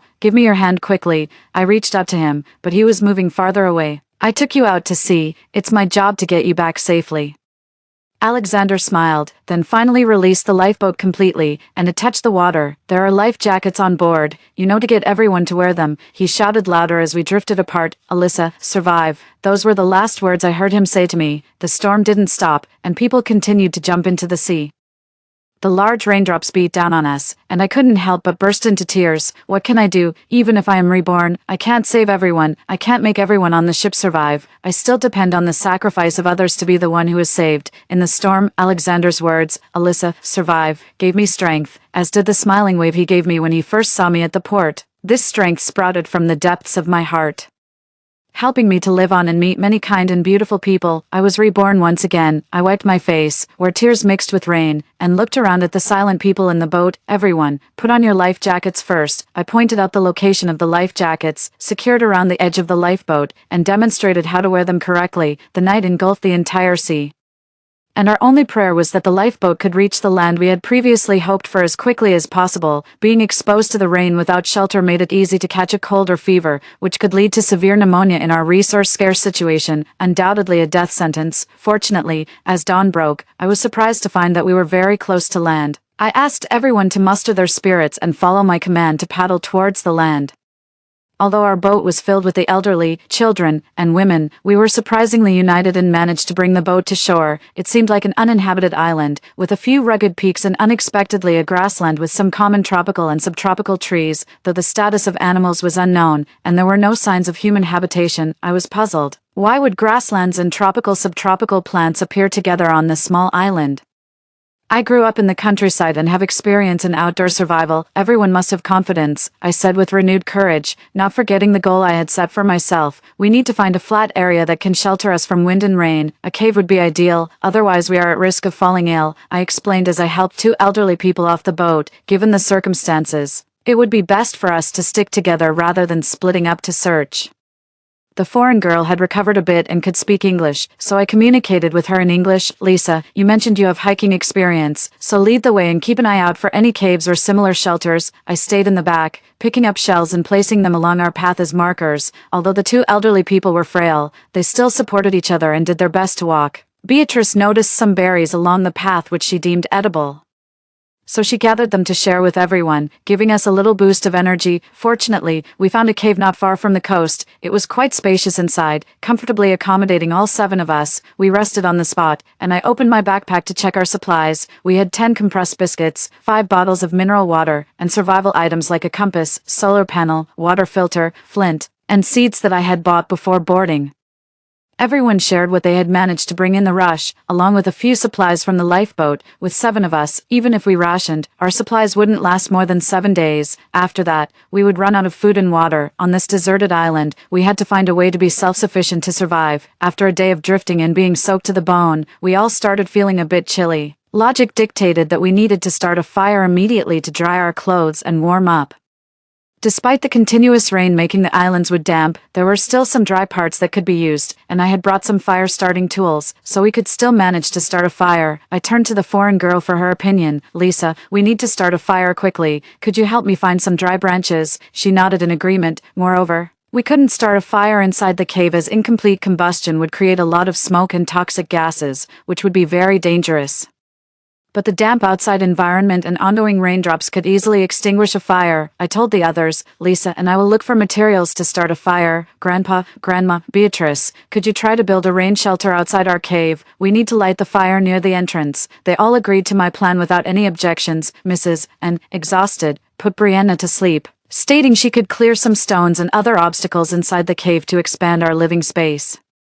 Everyone was doing their best to contribute. Lisa and I, armed with a multi-tool knife and a shovel, walked cautiously into the rain to avoid any dangers caused by blurred vision. Not far off, we saw some large-leafed plants with thick roots and huge leaves, perfect for making umbrellas or for use as material for the rain shelter. Lisa and I quickly cut down 5 large leaves, using them as makeshift umbrellas as we returned to the cave. We gave 3 to Beatrice and the others, then showed them where to find these large-leafed plants. Be sure to stay safe, I cautioned them. As Lisa and I went further to look for fire-making materials, we snapped small branches to check if they were dry inside, gathering those that were usable, and also collected some dry, thick branches to use their dry insides as tinder. By the time we had gathered enough and returned to the cave, Beatrice and the others had already erected a basic structure for the rain shelter using rocks and various lengths of branches, with the lush green leaves covering the top, to isolate the dampness from the ground. They also laid some stones and wood pieces. Everyone was really pulling their weight. The side of the cave where the entrance was located was already sheltered from the wind, and the rain shelter they built was a great help.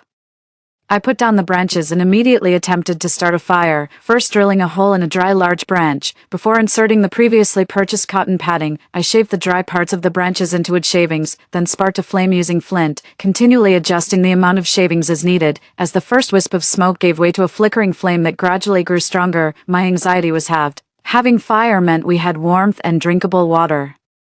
Giving us hope for survival, Beatrice worked efficiently, setting up a rack with branches to dry our clothes. I also placed the extra branches I had collected near the fire to dry them out, reducing their moisture so they would ignite better when needed. To ensure a continuous supply of fire, Lisa and I made 2 more trips at dawn to gather suitable branches. By the time we returned on the second trip, the old man was nowhere to be seen, wearing only her undergarments, the old lady said.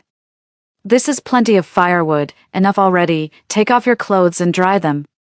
The old man said it was inconvenient for him here, so he took a flashlight and went deeper into the cave. It turned out that the grandfather had left to maintain decorum between men and women. When our clothes were almost dry, the grandfather emerged from the depths of the cave, excitedly saying, "There's a huge space beyond this narrow entrance." Everyone was surprised by this discovery. "We can't go in yet. The cave has been sealed too long and might contain toxic gases." Although I was happy about this discovery, we had to be cautious in our survival, especially since there were no medical resources available. As dusk approached, we divided up the food and water to fill our stomachs, arranged shifts to guard the fire, and lay down on a bed of leaves to sleep. In the middle of the night, another lifeboat arrived. Suddenly, Brianna started crying loudly, piercing the quiet of the rainy night. Everyone was awakened, and Mrs. N., who had recently become a mother, immediately picked up Brianna to comfort her and stop her crying. I, who was on duty tending the fire, suddenly felt uneasy, staring into the night and guided by the faint moonlight. I noticed an extra lifeboat at the shore and a vague figure approaching our direction. "Someone is coming." I immediately alerted everyone. "Could it be other survivors?" Lisa asked, rubbing her eyes. "Possibly. I was not sure. But we need to be on alert." The figure approached closer, guided by the light of the fire, and I could gradually make out his features, a man in his 30s, carrying a large backpack. By now, everyone had sat up, and as he drew closer, he seemed to be assessing us. "Are you survivors from the Eastern Pearl too?" He looked relieved. "Thank God, I found kin." He said this, but his eyes were darting around, sizing up both the people and their belongings. I remembered seeing him during the chaotic moments before the ship capsized, forcefully squeezing onto a lifeboat and harshly pushing a girl off. "Oh my God, he's a survivor too," Lisa said, patting my shoulder joyfully. "Are you alone?" I asked tentatively, seeing my hesitation. He quickly replied, "Yes, just me." It was strange. Why was he the only survivor in an undamaged lifeboat? "Weren't you on the lifeboat? What happened to the other survivors?" I tried to probe further, careful not to provoke him suddenly. "Hey, it was the tsunami. The wave swept everyone else away." He gave a seemingly reasonable explanation. "Can I come in and get out of the rain?" Yet I couldn't trust him. His large backpack was conspicuously prominent. His demeanor and tone didn't seem like someone who had narrowly escaped disaster. He shoved others into the sea. If we had let him stay, we would have undoubtedly become his next prey. Seeing us silent, the man thought we consented and walked in, setting down his heavy backpack. "Do you have any food?" he asked, scanning around with his eyes. Fortunately, we had already packed everything away before going to sleep, so he didn't immediately find our supplies. "Yes," I said briskly. I noticed Beatrice giving me a look, signaling not to be too honest. We were worried about wild animals attacking, so we stored everything in a cave, I said to Beatrice with a wink, then turned back to the man. "Oh, I'm starving. Give me something to eat." The man motioned for us to share our food. Seeing hesitation on everyone's faces and no one speaking up or moving, the man dropped his pretense. He pulled out a knife and said viciously, "Bring out the food now. I'm a desperado. I'll go with you to get it," I said, pretending to be very scared, picked up a flashlight, and lit a torch from the fire. "Don't play tricks. If you lie, I'll kill all of you." He pressed the knife against my waist. We walked a few steps inside, and a very narrow entrance suddenly appeared before us. "Where's the path?" The man didn't see the space inside and was starting to get furious. "Just sidle through there, and you'll see it's quite spacious inside. That's where we've put everything," I said in a low, frightened voice. "You go in and bring it out." The man made another demand. No, it's too dark inside. I'm scared." I pretended to tremble and squeezed out some tears. "Big brother, please, let's go in together." Seeing my frail appearance, the man snorted and motioned for me to go first. I went ahead, holding the torch in one hand and tightly grasping his arm with the other. Once we were both inside the cave, I suddenly screamed, "Ah, there's a snake on the floor. Help, ah." The man was startled by my scream and instinctively looked down. Seizing the moment, I swung the torch in front of his eyes, causing him to close them from the smoke. Before he could react, I hurled the torch upward with force. The torch struck the rocky ceiling with a bang, causing numerous shadows to fly about as if startled. I slipped through the narrow entrance, being slim, and managed to get out of the cave smoothly. As the torch fell, it hit the man, causing him pain, and then he was violently attacked by bats. He also tried to squeeze through the gap, but his vision blurred in the dark and the chaos of being chased by bats. He just futilely slammed his body against the rocks. I motioned for everyone to clear a path and used the faint light of the fire to guide the way in the dark. The man finally burst out of the cave, trying to run into the rain to disperse the swarm of bats. Guided by the firelight, he quickly ran towards a cliff and fell off. Everyone was shocked and sweaty. The appearance of this strange man made us think we wouldn't survive the night. If Brianna hadn't suddenly cried, he might have killed all of us in our sleep. If we had said or done anything wrong in those few minutes, his suspicion might have led him to slaughter us all. If we hadn't defended ourselves successfully, we likely would have met a grisly fate. Why does he have to do this? We're all survivors. Wouldn't it be better if we just tried to live on together? Why does he want to kill us? Lisa asked, frightened and perplexed. Human nature, it just can't stand the test. I replied succinctly. The storm grew fiercer, with rain and lightning. Yet I somehow felt that nature wasn't so terrifying after all. Sometimes, it is kind. Rain meant caves to shield us, shortages of water and food brought us berries and rainwater to nourish us in our most vulnerable moments, and darkness became our best protector. Some people are truly the most frightening of all. Alyssa, how did you know there were bats in here? Grandma asked. I didn't really know, but I saw them by chance when I entered before him, and thought maybe we could give it a try. I said, squeezing Grandma's hand. If there hadn't been any bats, I would have taken it step by step and thought of something else. It's thanks to Grandpa saying there was a big space inside that I thought of luring him in. In the worst case, I could have tried to trap him inside and buy some time, even if it meant sacrificing myself. If it could ensure everyone's safety, it would be worth it. After hearing what I had to say, the girls came over and hugged me, and Grandpa patted my shoulder. We must survive together, survive until the day help arrives, Mrs. and said, wiping her tears. I responded to them one by one, and turned to see the climbing pack left by the man. We dared not sleep deeply anymore, so we started to check the items in the climbing pack. Besides food and drinking water, he left some survival tools we didn't have, like ropes and whistles. There were also two very useful items, a satellite phone and a medical first aid kit. With the satellite phone, it meant we could make contact with the outside world, and the medical first aid kit could help us manage some injuries and illnesses. Although the situation outside was still unknown, we now had a new focus. No one could have imagined that since the day we set foot on this deserted island, we had already been living here for 12 years. 12 years can't be converted into an exact number of days, because sometimes we might forget to keep track. The storm stopped a few days after the man's death, and the climate returned to normal. Thanks to the survival tools we possessed, we gradually solved the food and water issues during the toughest times. We gathered berries, mushrooms, and wild vegetables, and made long spears to fish along the shore. We collected rainwater with filters,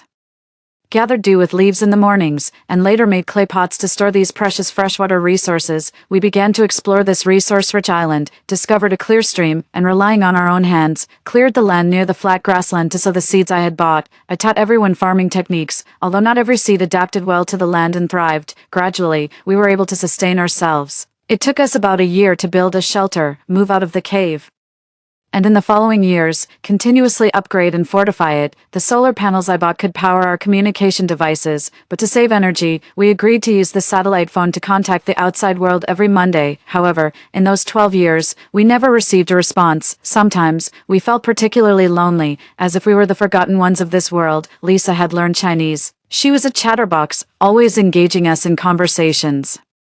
Probably because for the first year she could only talk to me. Brianna, raised under our collective care, had grown into a healthy young girl, having lived on this island since she could remember. We often told her stories of the outside world, cities, and technology, which she listened to with a mix of understanding and imagination. Beatrice took great care of us, and the most delicious meals we had came from her hands. When she had free time, she often daydreamed, missing her family far away. Mrs. and had completely lost the temperament of a wealthy lady. She worked with us, cooked with us, laughed and chatted with us, and together we raised Brianna. Over these 12 years, we also said goodbye to Grandma and Grandpa. When they were alive, they were our craft experts, creating many practical items with the limited materials available on the island, but as they aged, they were taken from us by typhoid. We planted many flowers next to their graves. No one knows how many hardships we've faced, like the time I almost got killed by a wild boar that ambushed me when I first went hunting with the Bao Grandpa made. But today, I can lie in the courtyard formed by our huts and bask in the sun. As usual, I used the satellite phone to contact the outside world this Monday, and this time I received a crackling echo. This feedback was unlike any before, so I called everyone else to listen. Regrettably, the signal quickly cut out again. But this also gave us great confidence that someone could hear our voices. We began trying once a day, then every 3 days, and finally back to once every 7 days. Heaven gave us a glimmer of hope, then cruelly took it away. Alyssa, isn't it also nice to stay here? I really like this place. Brianna comforted me. Yes, it has been 12 years since we left the mainland, and I have no idea what the outside world is like now. I thought I would never get used to living on an isolated island. But I gradually got used to it and even started to enjoy the simple and harmonious life of rising with the sun, resting at sunset, climbing mountains, watching the sea, fishing, and teasing birds when troubled. On a sunny afternoon, I was napping in the house when the unusual sound of a helicopter circling overhead woke me. A helicopter landed near our farmland. Captain, there are houses here. The distress signal was sent from here. Reported several young people in uniforms swiftly to their superior. Is it a rescue team? Really a rescue team? I was stunned, quickly gathering everyone. Look, we're being saved. The rescue team's captain and members then entered our house and saw us dressed in leaf clothing. We received your distress signal, and after months of positioning and searching, we finally found you, said the rescue team excitedly. Beatrice, overwhelmed with emotion, burst into tears. Can we go back now? We've been here for 12 years. She could finally go back to see her long-missed family. The rescue team members looked at each other, and after a long pause, the captain spoke. You need to prepare yourselves mentally. 12 years have changed a lot. What do you mean? Beatrice asked anxiously. In these 12 years, human society has suffered many devastating blows: zombie viruses, extreme rainstorms, earthquakes, tsunamis, and the secondary disasters and viruses they brought. The captain paused. Now the global human population is less than 1 billion. Earth had lost 6/7 of its population in the apocalypse, a fact we could never have imagined. But those painful experiences are in the past, and now the order of human society is slowly being restored, especially in our country. The protection of the people has never been relaxed, the captain patiently explained. People now live in very sturdy underground cities, rebuilding society. After hearing the captain's explanation, I felt a complex mix of emotions. During the tumultuous times outside, this isolated island opened its gentle arms to us, providing the safest shelter and shielding us from nearly all dangers and disasters. On the day of departure, I was truly reluctant to leave. Do you have any belongings to pack? We need to return as soon as possible. The captain asked us to pack our belongings and board the helicopter. I took out the cured meats and dried fruits and vegetables we had made ourselves and distributed them to the rescue team members. After packing our belongings, I and the others boarded the helicopter, taking one last look at the island. I couldn't help but shed tears for the 12 years of mutual dependence and for all that it had provided us. I thought, goodbye, little island. I leave you to the native flora and fauna here. We looked down at the world from the air, now only a scarred shell of itself. In the cities, there were no skyscrapers, bustling roads, or lively crowds, only ruins that recorded the once thriving civilization. Nature had little greenery left. Many areas were covered with loess, eroded by deserts. Back in human society, the few of us were arranged to live in the same underground city. It was somewhat like the Oriental Pearl we had once boarded, with many layers and different zones, where people could meet all their needs without leaving. We tried to adapt to the pace of rebuilding the post-disaster world, occasionally missing our island life. The days on the island faded from me like a misty dream, gradually being forgotten, as if they were experiences from a past life. The bustling modern society before the apocalypse now seemed like a lifetime from even before that. Many conveniences and familiar concepts that we used to take for granted have now become vague. Fortunately, we islanders also have time to gather after work, reminiscing about the life we've experienced together and sharing the new skills we've learned. Living in the present is the greatest happiness.